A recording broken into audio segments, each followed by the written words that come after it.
Hello and a very warm welcome to the Moneycontrol's pre-budget Economists Roundtable. I am Shweta Punj.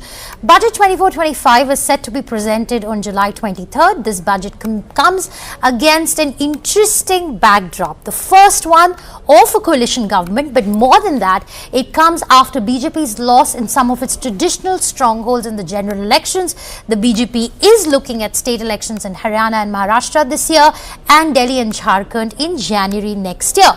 So will the budget be more of the same, or will this be a budget with a dash of socialism, populism, politics and prudence? We are hoping to get some answers today as we debrief and completely decode the Indian economy, the pulls and pressures that Ms. Sitharaman is facing today as she presents the budget next week. Joining me right now is Mr. D.K. Shrivastav, Chief Policy Advisor, EY India, and Ms. Aditi Nayar, Chief Economist and Head of Research and Outreach, ICRA, and Mr. Gaurav Choudhary, Consulting Editor at Network 18, right here with me in the studio. Thanks so much to all our panelists for joining us. Let me begin with you, Mr. Shrivastav. You always call it out as you see it. What, according to you, are the big challenges, the big pulls and pressures that ought to be weighing on the mind of Ms. Sitharaman as she presents the budget on Tuesday?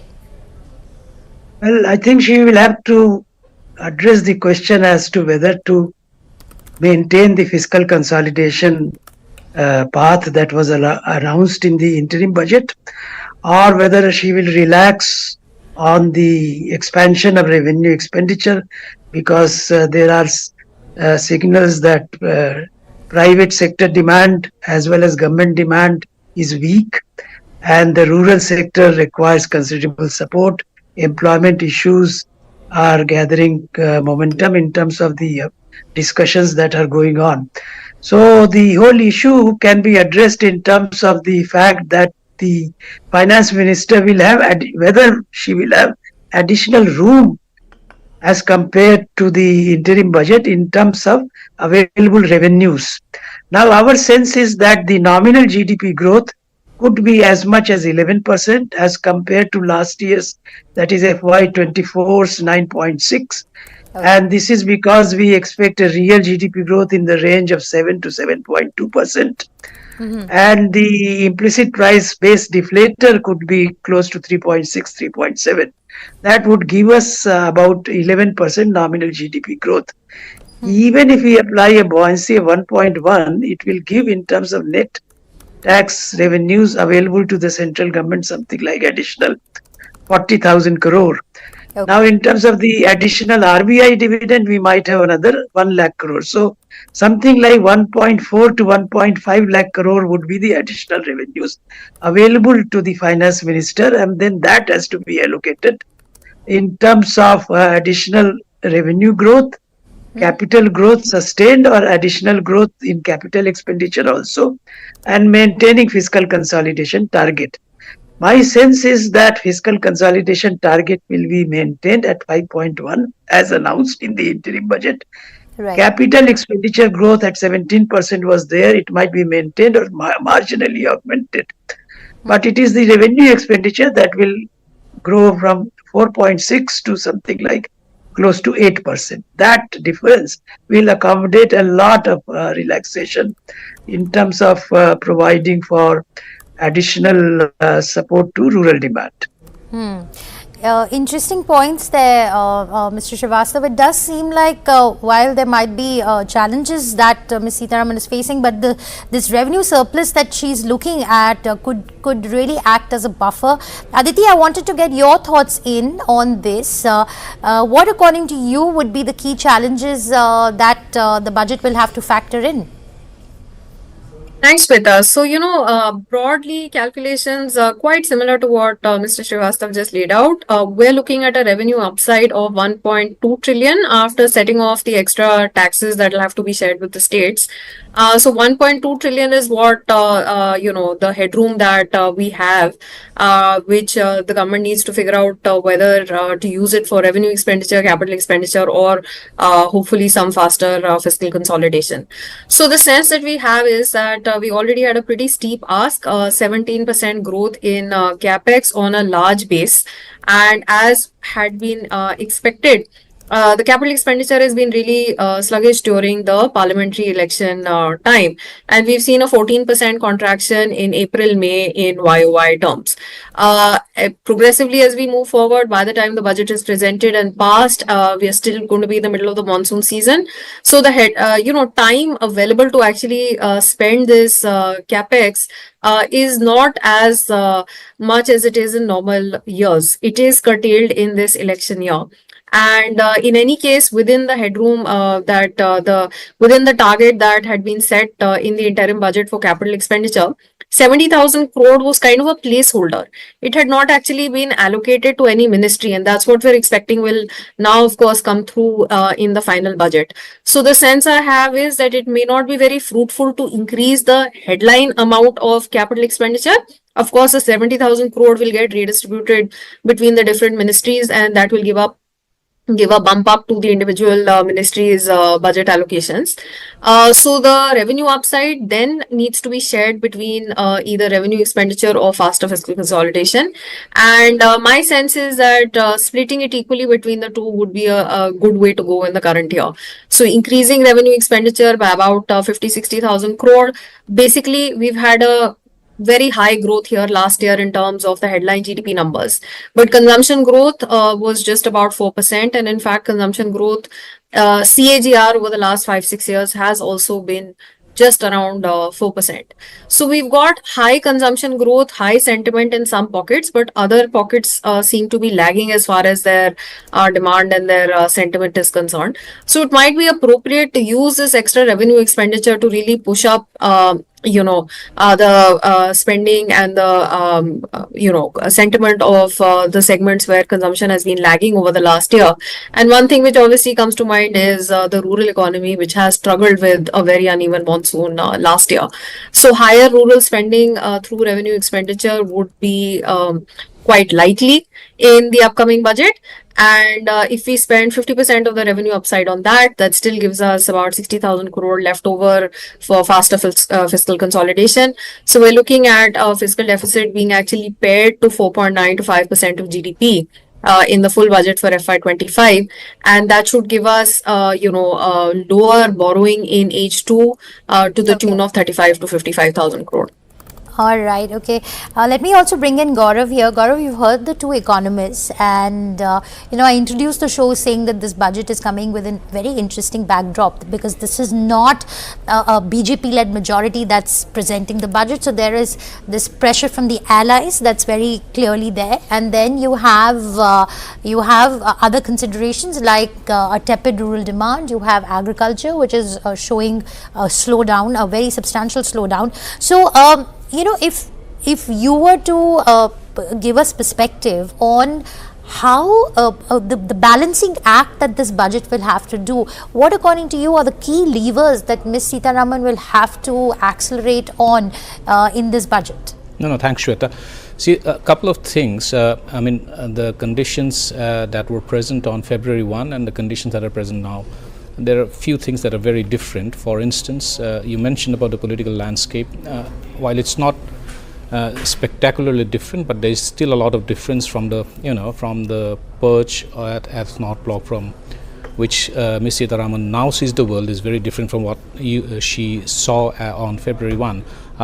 So far as the political landscape is concerned. But there is another thing also on the fiscal side, is also about there is some more elbow room that now she enjoys, which was not visible in February, which is, of course, a large part of that is because of the RBI dividend. If you look at the interim budget, the numbers of the RBI, from the RBI dividend that the government had estimated was about 1 lakh crore. Actual numbers actually turned out to be 2.1 lakh crore, which is going to be factored into this financial FY25. So that's a big elbow room. There's also a little bit of more tax buoyancy that is now visible, which was not visible in February, going by the first quarter numbers. I think that is something that's going to make her far more comfortable, given the fact that it will be pulls and pressures for some more welfare spending to come along. But on the point of revenue expenditure that both the panelists have raised, I would expect the revenue expenditure to go up a little bit more. as a percentage of total expenditure. And if you do a time series analysis since FY18, revenue expenditure, which was at about 87%, more than 87% of total expenditure, has significantly come down to, in the interim budget, it was about 76.7%. I expect that to go up upwards of about 77%. Having said that, I wouldn't be surprised if actually in the final budget that's going to be presented on July 23rd, the finance minister actually lowers the fiscal deficit target from 5.1% that was projected in interim budget to about 5% of GDP in the final budget. So interesting thoughts in there, Gaurav. Let me bring in Mr. Shrivastav here. Let me bring in Mr. Shrivastav and Aditi on this. So clearly there is a rural consumption that's lagging. Private investment has not picked up. We've been hearing a lot about this whole employment debate. The other day there was this video that went viral where lakhs of applicants turned up for some job openings at Air India. So there are a lot of real issues, and there are also a lot of optics at play. So from what we are picking up and what we've been discussing, that there will be a lot of focus on welfare spending. I want to come across to the sources of revenue. Do you see disinvestment coming back on the agenda, Mr. Shrivastav? Yes, I think there would be some additional contribution that can be expected in terms of the budget estimates that may be provided as coming from the non-tax and non-debt receipts. And there would be some additional amount that may be provided on the side of disinvestment. On the whole, I think the pressure on expanding revenue expenditure would be far more palpable as compared to the incentive to reduce fiscal deficit further as in comparison to what was announced. So my sense is that 5.1 may be maintained. Of course, it will be very welcome if they can announce a medium-term adjustment path for fiscal consolidation and take it to 3.5 or 3% in the next 3 to 4 years. So in terms of signaling and in terms of what the rating agencies may like to hear, India would be targeting a restoration of the fiscal consolidation target of 3% as far as the union government is concerned in the next 3 to 4 years.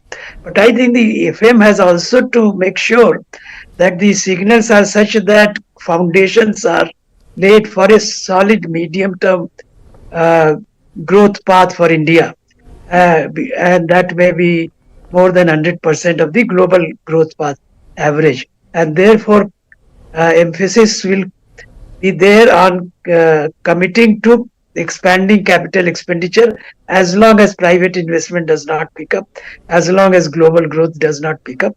And then within that, those two contours of a medium-term fiscal consolidation path and a medium-term path for infrastructure expansion.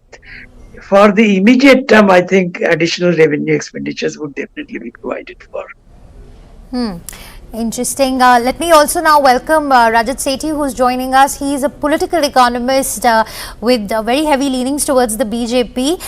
Before I come to you, Rajat, let me quickly get Aditi's thoughts in. Aditi, we just heard Mr. Shrivastav that disinvestment might be back on the table. And for the last 1 year, we'd heard the government say that they don't want to rush into disinvestment. There should be a proper strategy to get maximum value. But considering that there could be an increased push towards spending on welfare, increased spending on a whole host of schemes that have a spillover effect on rural demand, do you see divestment and asset monetization picking up steam? Also, what according to you should the government do to ensure that these targets are not just targets on paper and that they're actually met? So Shweta, few things on the topic of disinvestment. Firstly, I don't expect it to pick up steam immediately. I think if there is going to be a couple of new big ticket social sector schemes that get announced this year or next year, and that creates a lot of ongoing revenue pressure, then perhaps disinvestment may be thought of at a later point in time. However, right now I don't think that the government is going to include a significantly higher target for disinvestment in this year's budget itself. Now, couple of other points on this. Putting in a high disinvestment number upfront, which doesn't, toward which we don't see progress in the first few months of fiscal year, typically leads to a lot of doubts from market participants about the overall fiscal deficit target being met.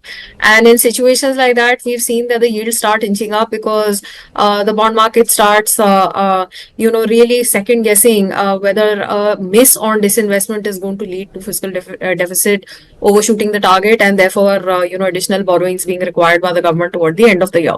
So it's usually better in my mind to put in a slightly more conservative and achievable disinvestment number, because we've seen that many developments over the course of the year can actually lead to the disinvestment number coming in much lower than what was hoped for at the beginning of the year. The second thing is that if we have ongoing schemes, and again, just as a rule of thumb, typical big ticket welfare scheme these days comes at a cost of about 1 trillion per year. So if you want to add 1 trillion per year, then you need to be looking at 1 trillion per year coming in over the next, at least over the medium term, with some kind of a modest inflation adjusted kind of increase going forward. And expecting that much money to get financed year after year from disinvestment may be a tough ask. So I'm not sure that it's the right approach to think of annual disinvestment being the source of a welfare scheme which you're going to continue over the foreseeable future. This may lead to budget math being disrupted at a later point in time. So I think this needs to be thought through very carefully. Okay, let me go across to Rajat. Rajat, this time around the BJP has to keep its alliance partners in good humor. We've had Mr. Chandrababu Naidu visiting Delhi, I think 2 to 3 times now since they joined the government, and since the government has been formed, and since he became the chief minister. So how is it going to pan out, Rajat? How is the BJP going to do this balancing act between prudence and keeping its alliance partners happy? Thank you for having me on your show. First things first, yes, the alliance, we are entering into a coalition era after almost a decade. However, among all the coalition governments that India has seen over several years, this remains one of the strongest coalition government. So yes, there would be certain negotiations and parlays that will happen between the alliance partners and the BJP. There is still reluctance from the government to assign special statuses to individual states, because that is a core working principle of Prime Minister Modi, that no state is special or every state is equally special. Therefore, if it is a Bihar or an Andhra Pradesh, there would be more allocation of funds for specific things that were, say, promised during the bifurcation of the United Andhra Pradesh. Those things have been pending for a very long time. Those would be addressed, like a petroleum refinery that was promised to the new state of Andhra Pradesh, and it was languishing. That has been fast forwarded and approved. Amravati's city development, there were a lot of corruption related accusations to the previous Chandrababu Naidu government, but I believe that now Amravati would see a stable growth towards becoming a prosperous capital of Andhra Pradesh. So all of these elbow rooms, and of course, when it comes to Bihar and UP, there would be.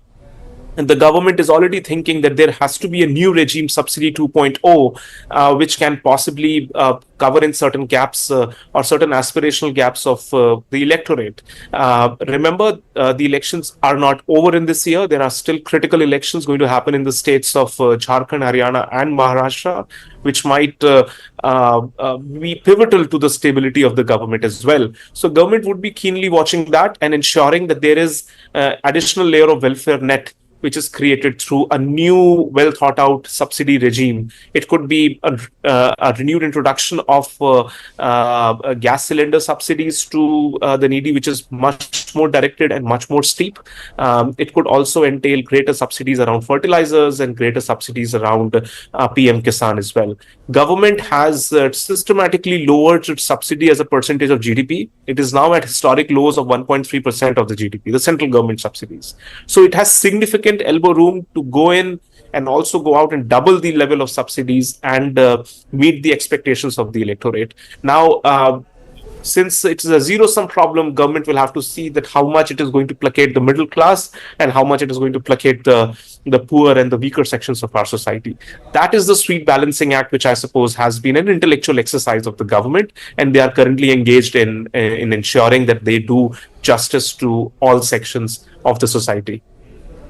Right, Rajat. Of course, a lot of stakeholders to pacify, placate, and humor. My colleague Gaurav has a question for you. Gaurav. No, Rajat, I just wanted to ask you one thing. Do you think that the government is actually, the finance minister is actually going to give in to the demands of a special category status to both Bihar and Andhra? Do bear in mind that if we change the category status, then the question arises on centrally sponsored schemes, what are called as a CSS, and who's going to bear the burden. If it becomes a special category state, then the burden shifts to 90:10 and the center will have to bear 90% of that. The 14th Finance Commission had completely done away with the category altogether except for northeastern and hilly states. So how do you think the government is going to actually balance this? Because this is something that could actually trigger demands from various other states, and it may not just be limited to the government's allies at this point in time. Rajat?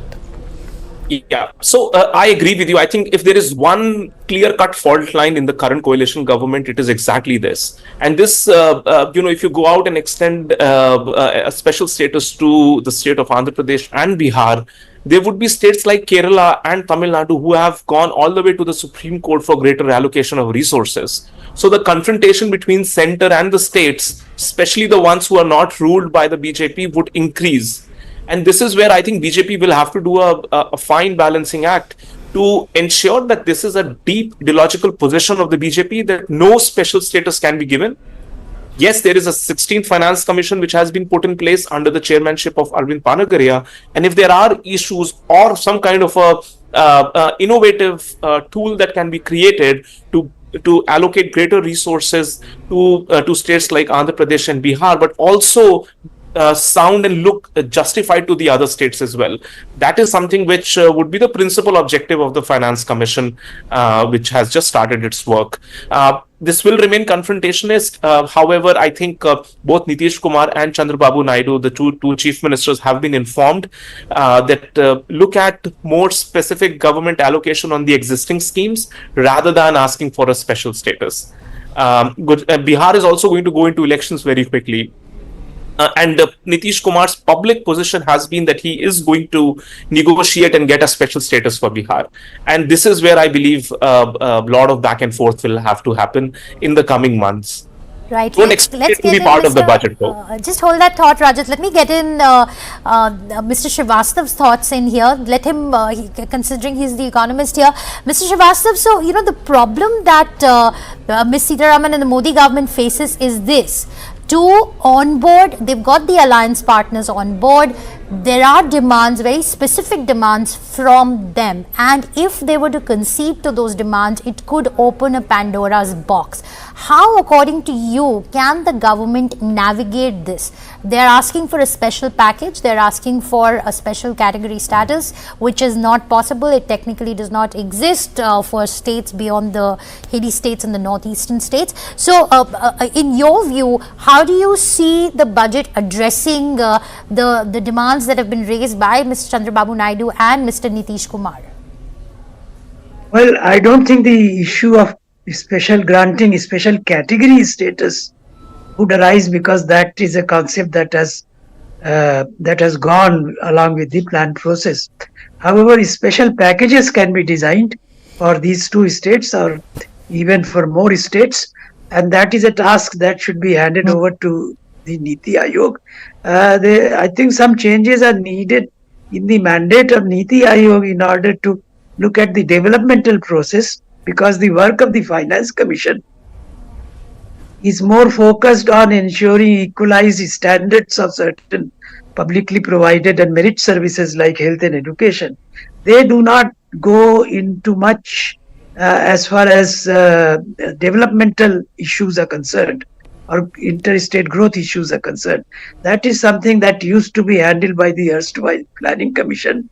And Niti Aayog, because it discontinued on lending or giving grants to the state governments, that it was not very actively involved. But I think time has come now to give some additional dimension to the scope of work of the Niti Aayog, and they should be tasked to look at the developmental issues across states, and they can design special packages. But a package is very different from a category status. That is something that should not be encouraged or reintroduced into the system. Most of the thrust will come from additional, in terms of available revenue resources to design these or to accommodate these special packages. I think it will depend on GUI's tax GDP performance. From a trough of something like 10% of GDP in FY20, Centre's gross tax revenue has increased to 11.7% in FY. That is expected in FY25. That's a near 2 percentage point increase. That trend, if that can be maintained, many of these problems can be addressed. Let me bring in Aditi. Aditi, inflation. We've heard the RBI iterate that inflation continues to be their focus area. In the budget, do you see that having the fact that the inflation should not come to an uncomfortable level, having a bearing on the kind of incentives or the kind of welfare measures that the government decides to take?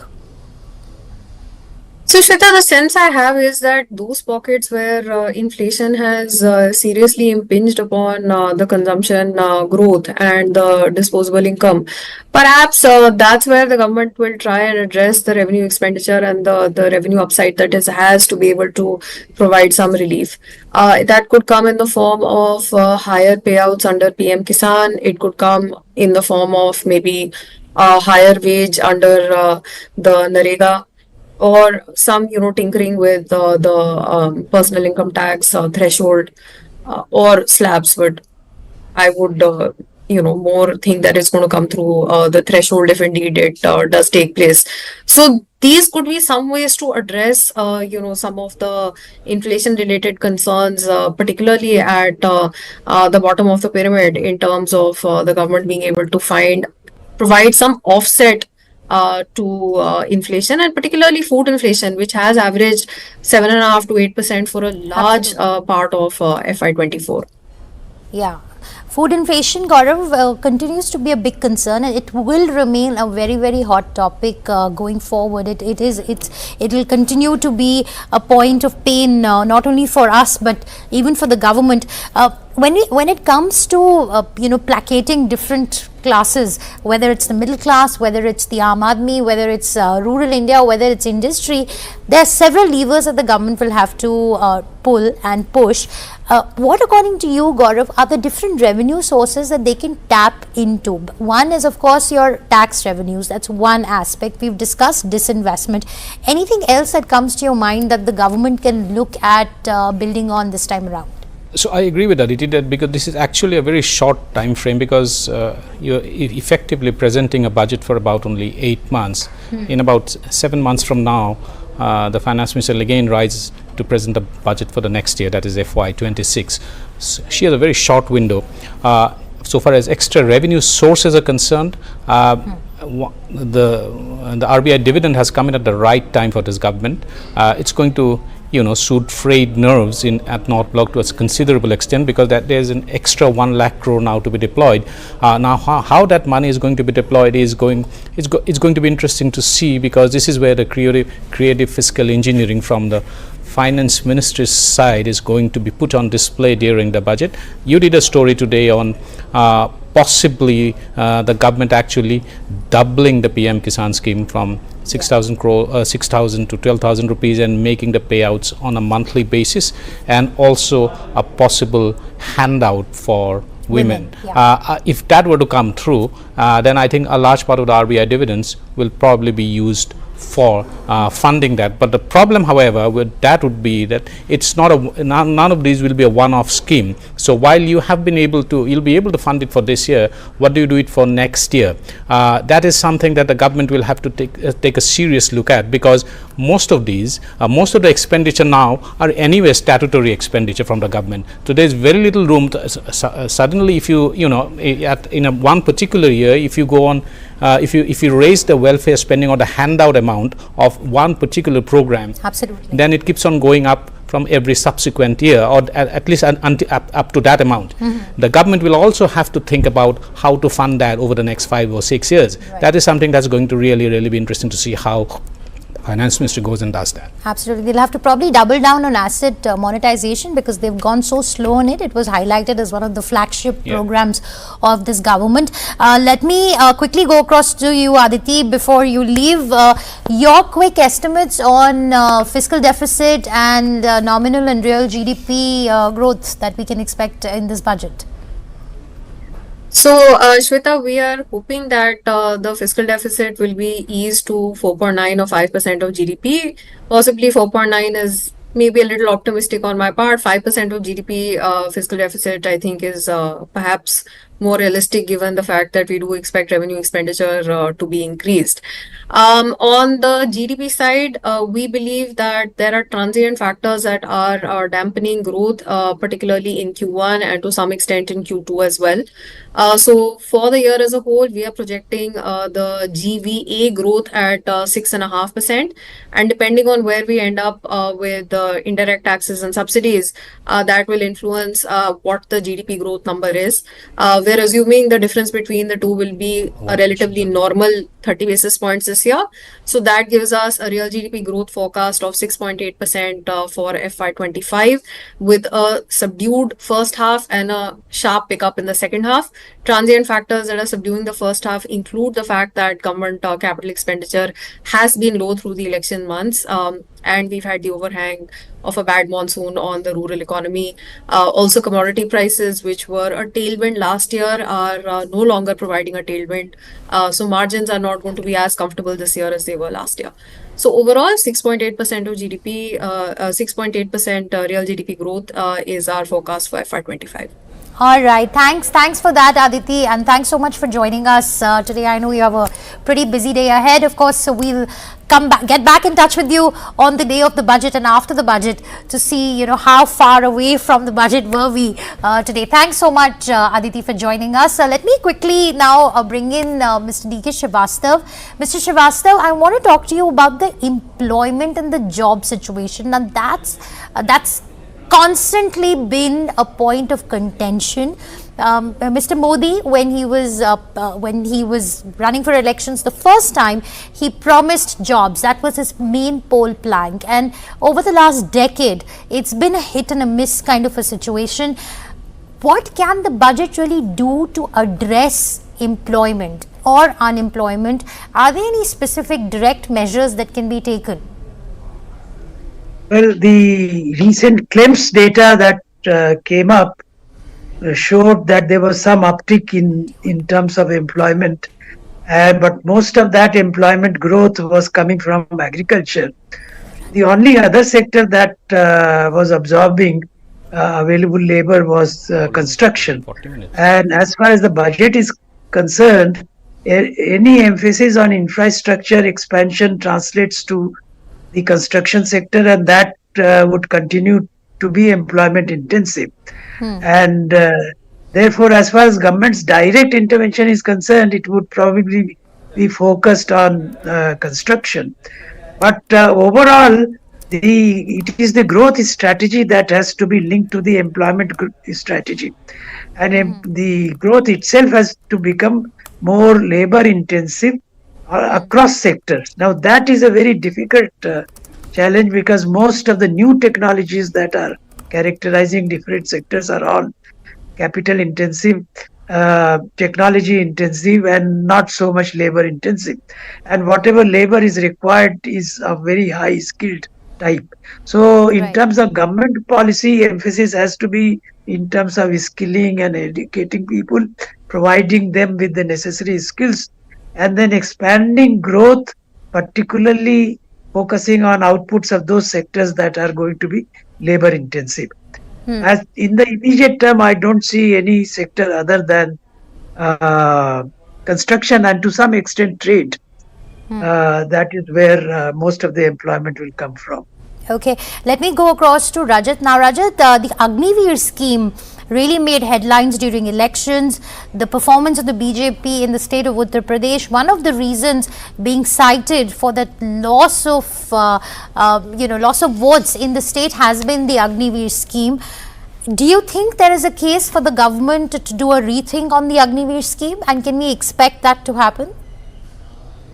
I think there is certainly a rethink happening at the Ministry of Defense level around, what tweaks does Agniveer scheme need in order to make it more reasonable in terms of the expectations of the applicants. However, in the process of improving the scheme of Agniveer, they are not going to throw the baby out of the bathtub. All state governments, the CRPF and the other Ministry of Home Affairs related paramilitary forces had been, sitting on that reservation that was meant for the Agniveer retirees, so to say, but they were not implemented. And I think since the policy's intent was that there will be a major chunk which would be absorbed in these various state government's own security forces as well as the paramilitary forces of the government, which did not happen, and that needs to be stressed on at first. So you've seen various state governments like the UP state government, I suppose, Haryana state government, these state governments which have gone on and said that we will start filling in the vacancies through this. Also, paramilitary forces like the CRPF is also just announced that they are also going to fill in 10% through the Agniveer. This along with certain emoluments, etc., that needs to be restructured. That is what the current thinking of the government is. But I don't believe that the core motives behind introducing the scheme have changed. And therefore, I don't see the government backtracking from Agniveer at all. Whereas the other concerns, requiring the financial attractiveness of this whole scheme, that can certainly be played with, and government will ensure that various stakeholders are heard well on this. And this job scenario goes on, and this is one of the principal reasons why disinvestment will take a backstage, because jobs in PSU sectors and also in defense establishment remains an important metric for also allocation of reservation benefits. So if the government jobs, C and D grade jobs, and the PSU jobs start freezing, and more contractual jobs are put in place instead of full-time jobs, this tends to have a direct impact on reservation. And this is one of the reasons that government would be very, very careful that any kind of de facto removal of reservation benefits have written them, and it would want not to repeat that mistake in the coming days. All right. Okay. Thank you very much for that, Rajat, and thank you very much, Mr. Shrivastav, for joining us to really lay down for us the key economic priorities for the government, the pulls and pressures. It is going to be a tightrope walk for this government as it presents its first budget as in a position with a very challenging backdrop right after general elections and with state elections going forward. Thank you very much to Rajat and Mr. Shrivastav for sharing their perspective. Now I have with me Mr. Vinayak Chatterjee of Infravision. Mr. Chatterjee is the infrastructure man after Mr. Gadkari, of course, in the country. If there's somebody who understands the execution of infrastructure, the vision of infrastructure, and the multiplier impact of infrastructure, it's Mr. Vinayak Chatterjee. Thank you very much for joining us. Good to see you after a very long time. We've been talking about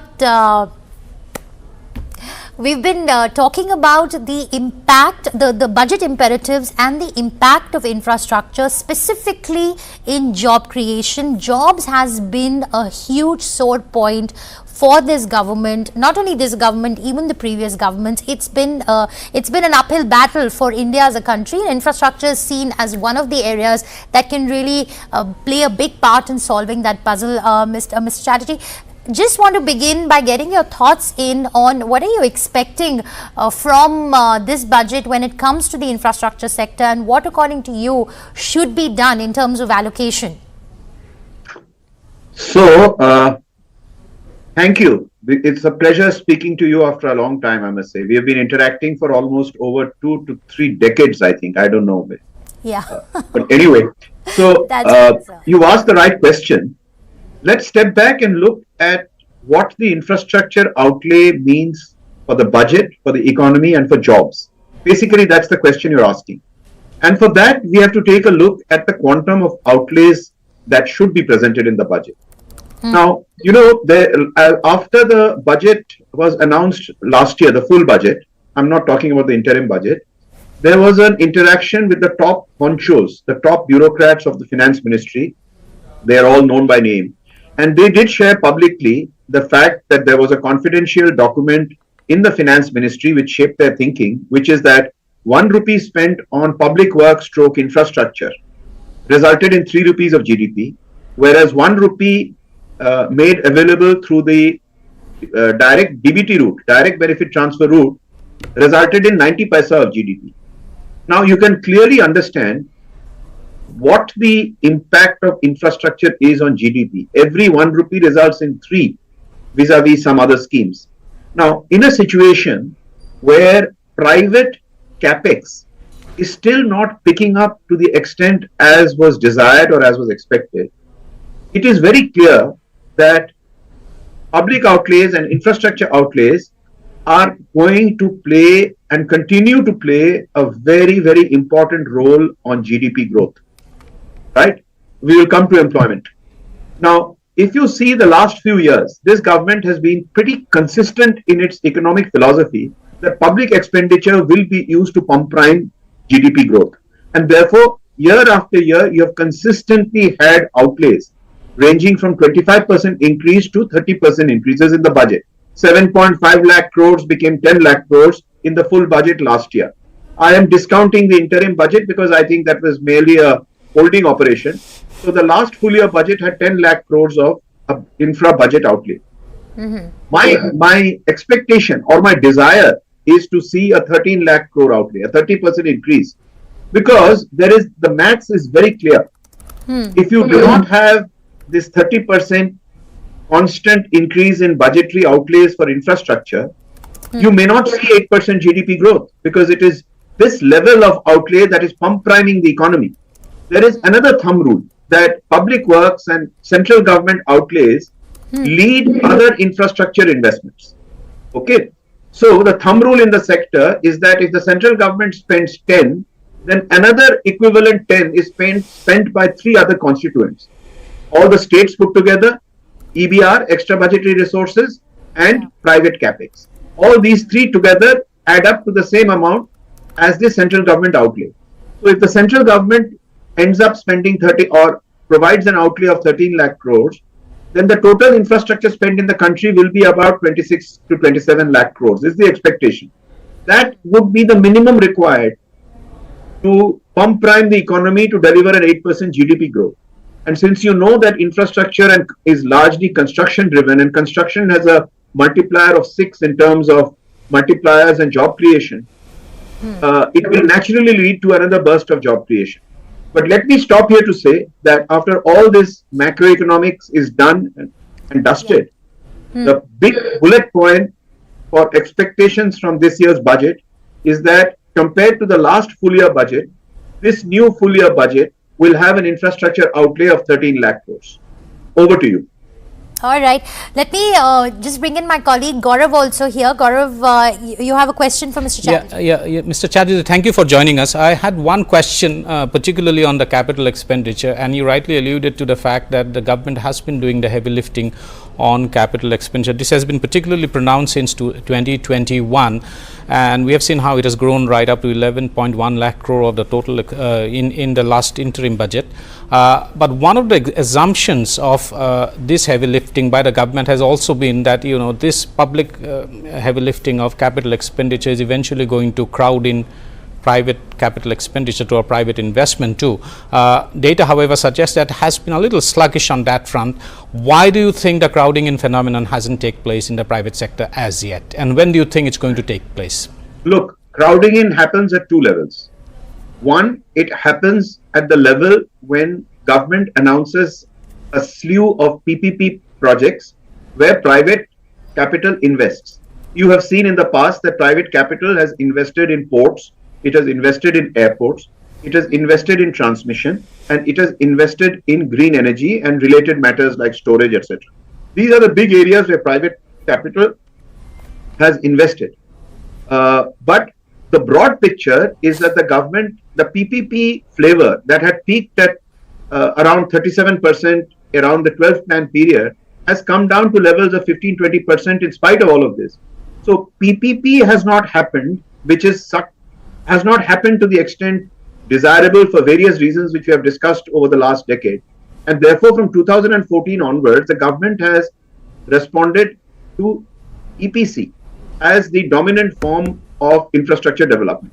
Now, in EPC, what happens is you create a multiplier effect for intermediate goods and services. Like you will have an increased demand for cement, you will have an increased demand for bitumen, you will have an increased demand for construction equipment. So the EPC or the public expenditure creates precisely the point he's trying to the additionality and the demand for intermediates, and that has not been too bad. By the way, if you see much of the demand in the electrical sector, cables, transformers, cement, etc., in the construction sector, that intermediate demand has happened with government expenditure crowding in the demand for intermediate goods and services. What has not happened is the PPP component, which for almost a decade now has been, barring a few sectors and a few illustrative examples, has not been as robust as in the past. So it is the interplay of these two components which broadly answer your question. Right, Mr. Chatterjee, very quickly, I want to get a sense from you. So the government has been pushing infrastructure creation. There has been a lot of focus. Now, at this point, while you've said that we need to see a 30% increase in allocation, why is it that we've not been able to see the spillover effect as quickly in terms of job creation? Because again, this has been one of the sectors where it's said that it's a job creator, but the turnaround has not kept up. Is it because there's increased mechanization in this space, which is why we have not seen the spillover effect on creating employment as fast as one would have hoped? Look, the dissection of analysis of job creation is a complex subject. But the fact that large public outlays, let's look at where we agree.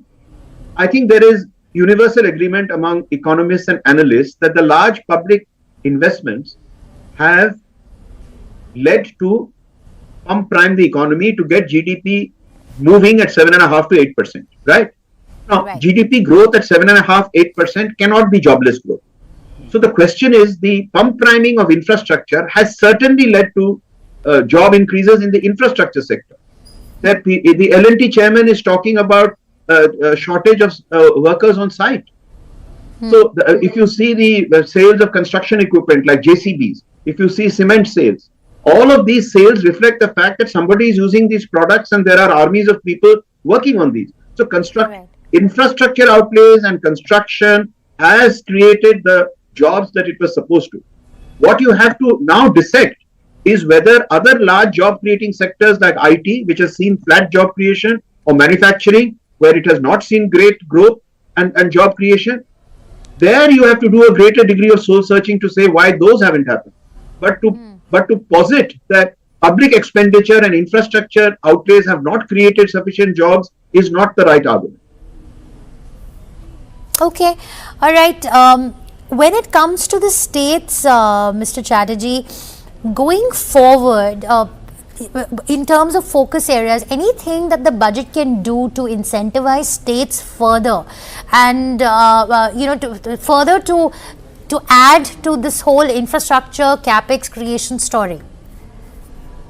The full year budget last year and before that created a significant incentive package for states. I forget the exact figures, but I do remember that it was 50-year money at concessional interest for states that submitted projects in specific areas. Now, that's as big as incentive as you can get. But let me move to another budget expectation, which is to say that that there is a lot of talk about crumbling infrastructure in our cities. City infrastructure financing has reached levels which are almost close to making cities dysfunctional. If you see the traffic, if you see how waste is managed, if you see urban transport, if you see urban housing. So there is a crying need for the budget now, after 2-3 years of talking about capacity building in municipal corporations and urban local bodies. My expectation is finally that this year's budget should attempt to bite the bullet and targetize the raising of at least 20,000 crores of municipal bonds, so that the central government provides an assistance and an incentive package, whether it is 10% participation in the issues of municipal bonds, whether it is credit guarantees, whether it is credit enhancement. But I am looking forward to, and this answers your question as to how the center can help the states, because the ULBs and municipal corporations are sons and daughters of the state, So the incentive package, which was announced last year, need to be extended.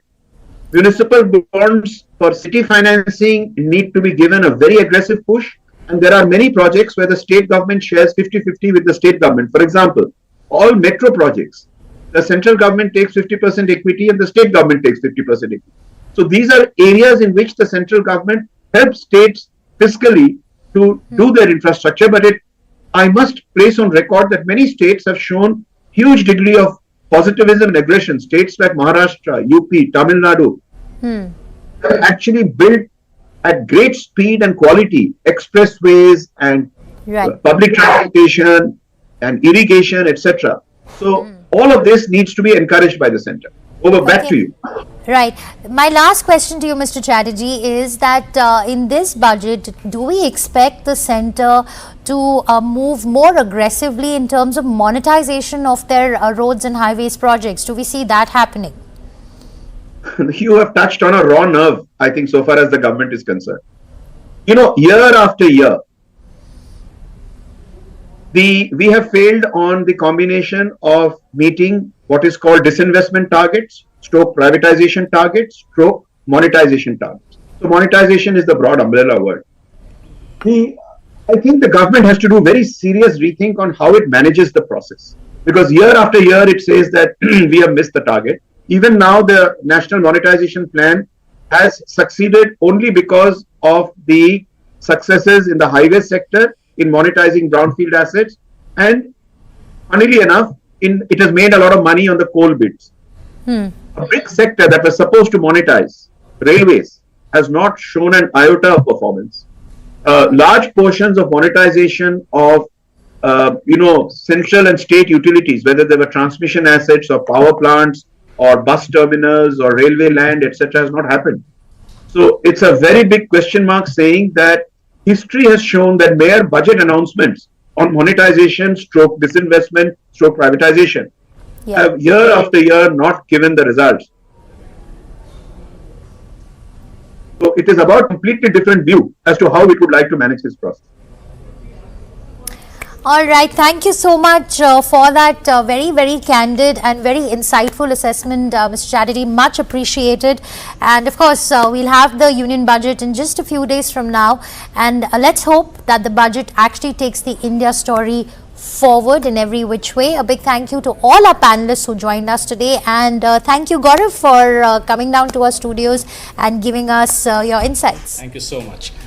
Thank you so much, Shweta. Thanks so much for watching, and do keep tracking Money Control for all news, updates and analysis.